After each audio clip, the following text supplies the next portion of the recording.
តតែស្វែងរកជាមួយនឹងម៉ាស៊ីនភ្លើងលក្ខណៈគ្រួសារដែលមានការធានាច្បាស់លាស់មានគុណភាពល្អហើយជាប្រភេទម៉ាស៊ីនដែលស៊ីប្រេងតិចជាមួយនឹងកម្លាំងខ្លាំងទៀតនោះហើយរកតែពិសេសទៀតជាមួយនឹងម៉ាស៊ីនភ្លើងដែលភ្ជាប់អាចតែអូតូមកសាបចឹងខ្ញុំនឹងណែនាំបងប្អូនពាក់ព័ន្ធជាមួយនឹងម៉ាស៊ីនភ្លើងកម្លាំង11កាំ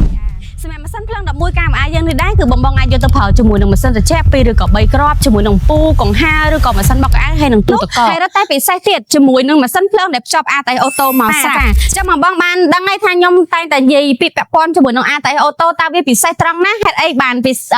តែងតែបញ្ជាក់ជូនអញ្ចឹងចាអញ្ចឹងនេះគឺជាប្រព័ន្ធអាតៃអូតូនៅពេលដែលភ្លើងរត់ដាច់ហ្នឹងគឺម៉ាស៊ីនភ្លើងយើងនឹងបញ្ឆេះដោយខ្លួនឯងហើយពេលភ្លើងរត់មកវិញនឹងប្រឡូតដូចគ្នានិយាយទៅគឺចំណេញពេលវេលាហើយ